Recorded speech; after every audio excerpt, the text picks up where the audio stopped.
All right. What is going on, everybody? And welcome back to another episode of Classic Conversations. Now, today I have my buddy, my homeboy, my brother, not just in the professional wrestling business, but in life in general. He is a promoter, a professional wrestler, and just an all around good dude. Please welcome Mr. Ryan Box. What's going on, Ryan? Yeah. Oh, what's up, Isaiah? How are you, buddy? Long time Good, no good, see. good. Yeah, man. That's just the nature of the beast, man. So how's Yeah, everything? you ain't kidding. Everything's going well. You're catching me in a little bit of bum mode because I'm getting ready for our big show tomorrow. We gotta get everything set up tonight, and then we have a signing and a show, and then another signing on Sunday. So we've been keeping busy. We've been hustling. All right. Yeah, no. So we're gonna get a little bit into Outbreak and what you guys are doing now, but wanted to take the people back a little bit. Yeah. How did uh how did little Ryan Vox get into professional wrestling? What are your earliest memories? Ah, well, little Ryan Vox didn't have a choice. It was just on. It was already on. We'd rush home from church in time to see All American Wrestling on USA, and that just kind of kept it moving through the years and through the years. Uh, Took a couple pauses. I think we all have, but we always come home. Mm-hmm.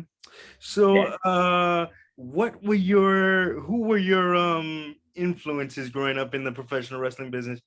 Who were you influenced by?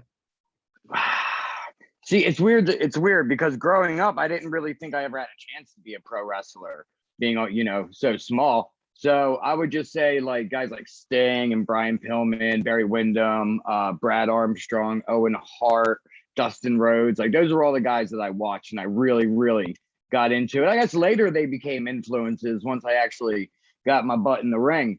But those were the guys that kept me hooked and kept me moving. Mm, yeah, very good influences, man. So as far as getting into the business, like how did you actually get your foot in the door?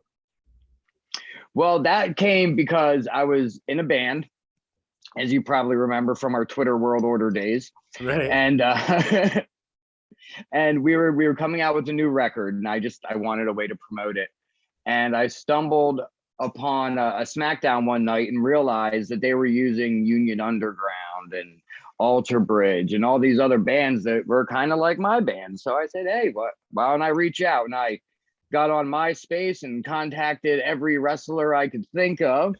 Um, got a few people, but the biggest one was Steve Carino, who took one of our songs, used it for a deal that he was doing over in Japan. And we stayed friends, and I followed his indie promotion, which was really cool up here called Dreams.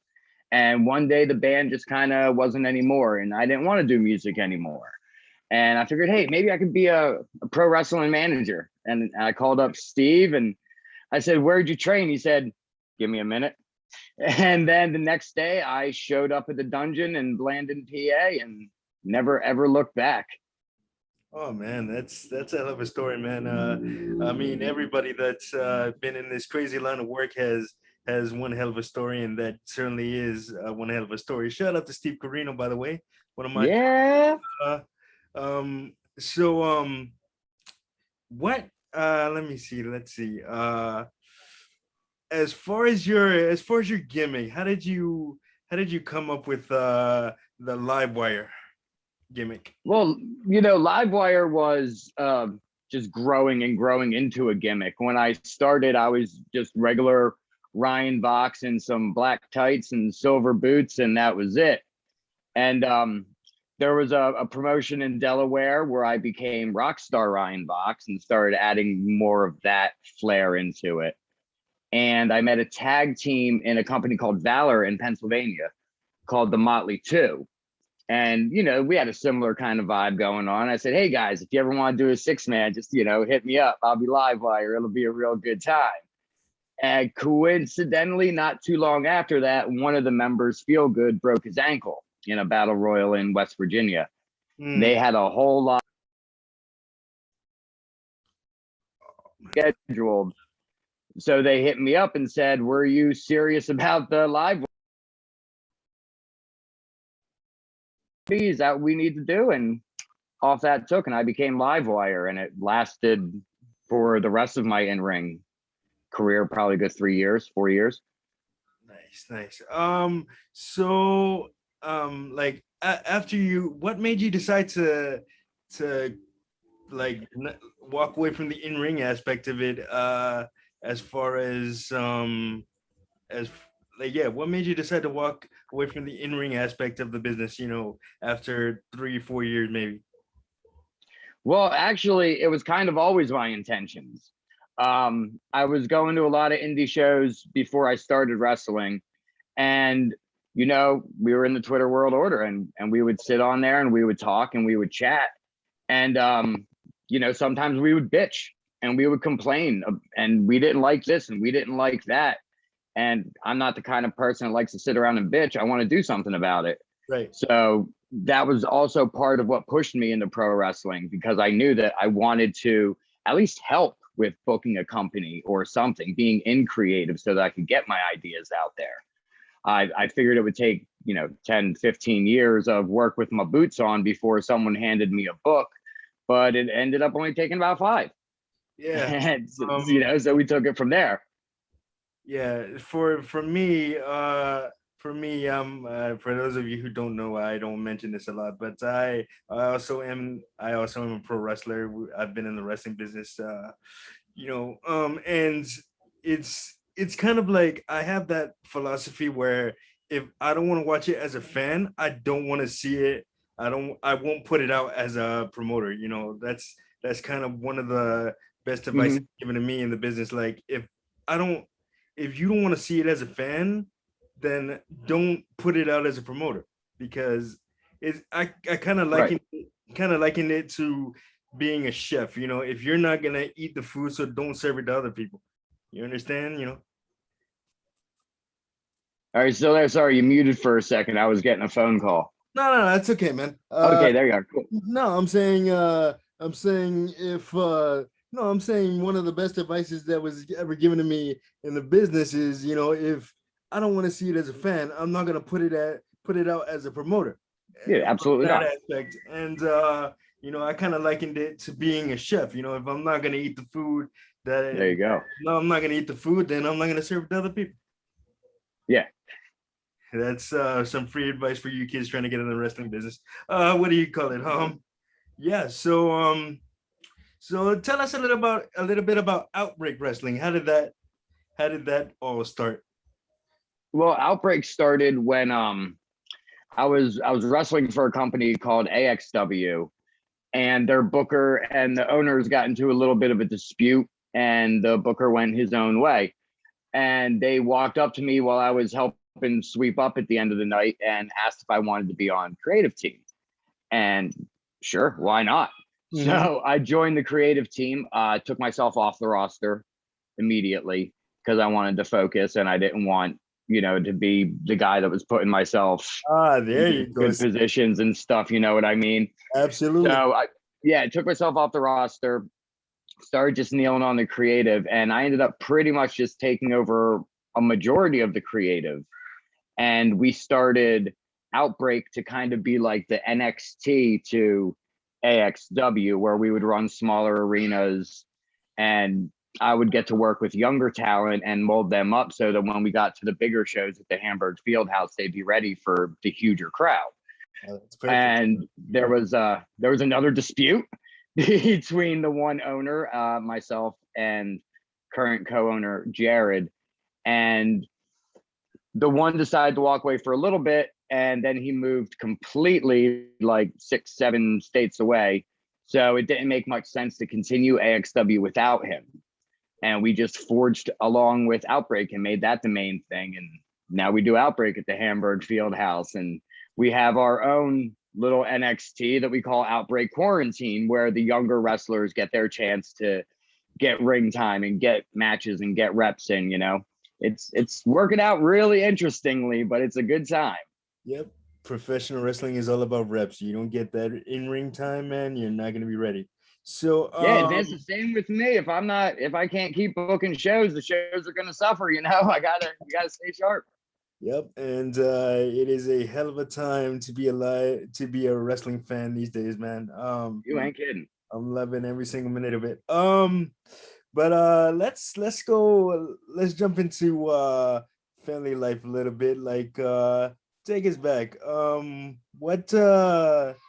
What did little Ryan enjoy doing growing up besides professional wrestling? Oh, wow. There really wasn't too much besides wrestling and rock and roll that I was into. I played soccer for a little while and I did karate for a little while, but all those were really just to help me wrestling. And I did backyard wrestling stuff and Great. all the stuff that, little vagabonds do as children. All right. Nothing too crazy or out of the ordinary. The band took up most of my time in high school for sure. So what instrument did you play in your band? I was a singer. Oh, you were the I lead. was a singer. Huh. Yeah.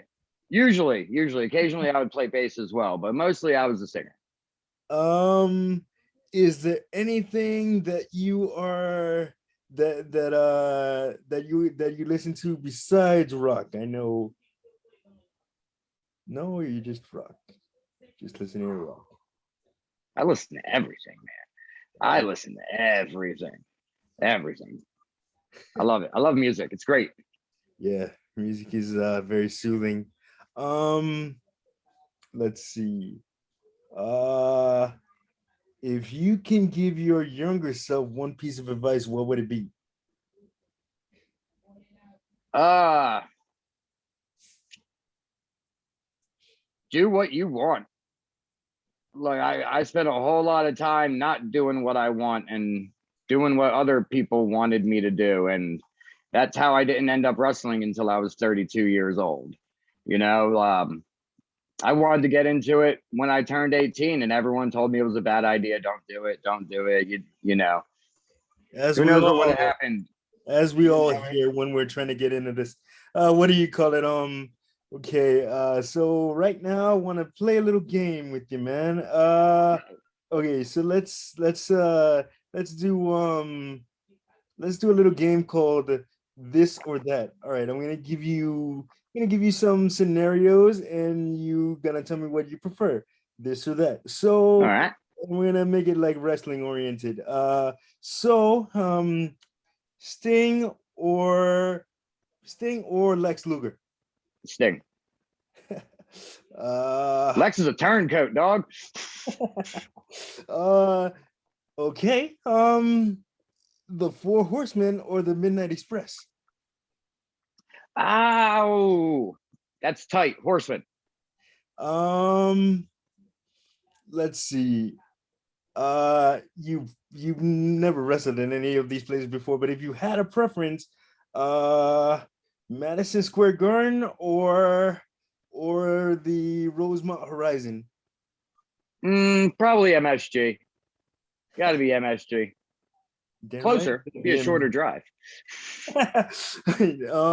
Okay. Gordon Soley or Lance Russell. Ooh. To announce or to have a drink with. Gordon Soley. Gotta go Gordon. All right. Let's see. AEW or New Japan.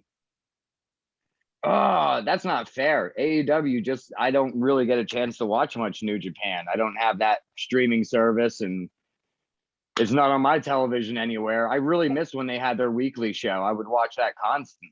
That is But true. That is true. yeah, ever since that weekly show got canceled, I haven't been able to tune in as often. I'll catch what I can on YouTube or people will post it up on Facebook and I'll get to watch some matches here and there. But yeah. So AEW by default. All right. All right. And lastly, oh man, let's see. Uh, Hell in a Cell or the Elimination Chamber. Hmm. Yeah, I'm gonna go Elimination Chamber because I do like the suspense. I like the Yeah. thing, you know. It's fun. It's kind of got Royal Rumble aspects to it, Survivor Series aspects. It's fun. All right. Nice little mix. Hell in a Cell, I'm always just waiting to see who's gonna get thrown off the cage or who's gonna jump off the highest thing. Oh, awesome, awesome. Yeah. Okay, so let's see. Okay, so craziest match you've ever seen either live or on TV. Mm-mm-mm. Craziest.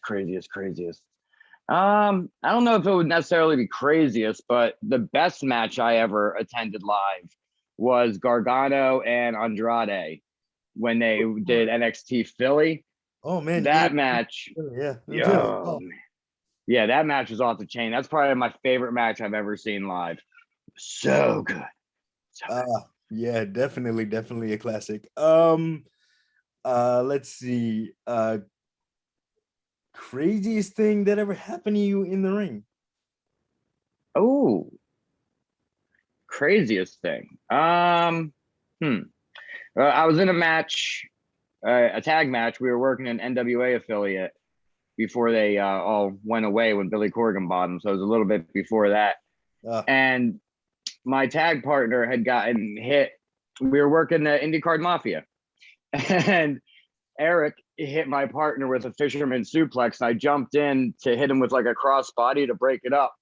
And I landed really weird, and my pinky went out and in like a Z. oh Jesus. And so I like rolled out. I'm shaking. I looked, and at this point, I can see that my finger is not in any good shape at all. And I'm showing all the fans that care to watch, and then I just pulled the damn thing as hard as I could to straighten Yeah. it back out again. It Awesome. was insane. There's no way I could have possibly done that if I wasn't like mid-match. But Oh yeah, no, the adrenaline kicks in, but the yeah. sucky part of it is when is after the match. Yeah, the couple weeks afterwards when it was, trying to get back into place. I mean, it never really went quite back, but Ah, that's a shit. pretty minor thing when you consider. Yeah, yep. Hey, okay. What do you best advice you've been given either in the wrestling business or life in general? Like same advice I'd give myself, man. Just don't listen to other people. Just do it. Do what you want to do because you're never going to be happy. You're going to be resentful. You have to follow what you want to do, or else it's just going to cause problems all the way around you.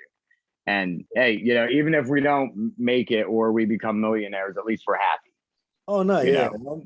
For me, it was never about being a millionaire or making it. It was Mhm. just something that I love to do, and I love entertaining people, and I love this. I love professional wrestling. So for me, it was never about making it or making millions of dollars. Mhm. Because let's be real, that's not really a reality.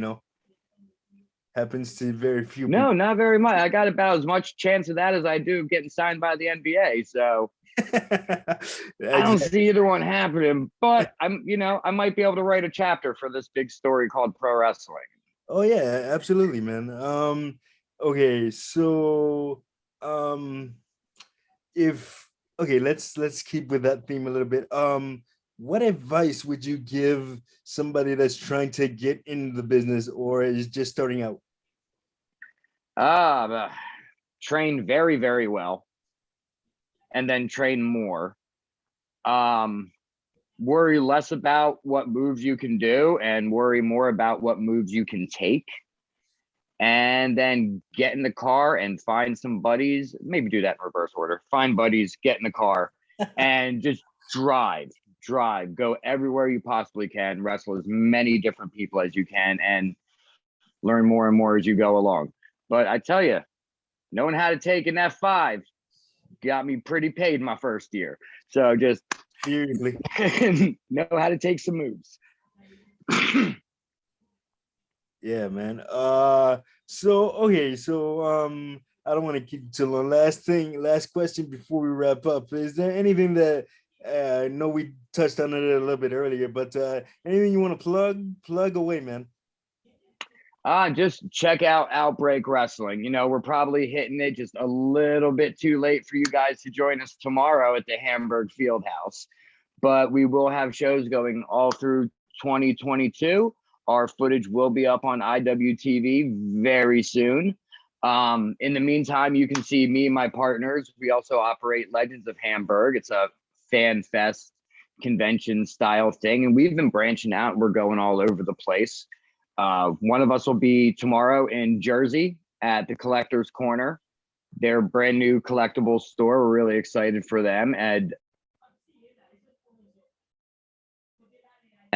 they're also going to be at our show Saturday. And Sunday in Allentown at the Fairview Fire Company, good old Bud Carson is throwing one of his great events. This is September to Remember 5, and he'll have Duke, Earl, Sonny, Lil Boogeyman's going to be there. Marty Jannetty, Abdullah the Butcher's going to be at this one. Tons of good stuff for fans. If you're into getting your signed 8x10s and forks and trash can lids and such, they're always a good time. Always a great time. Oh, most definitely, man. Just like this has been a good time. Man, Ryan, I want to thank you so much for doing this. I know you're a very busy man, and yeah, man, just keep doing your thing, and I will see you down the road someday, man. Absolutely. I appreciate you, brother. I'll talk to you soon. All right, all right, all right. Love Take you, it man. easy. All right. Let's see.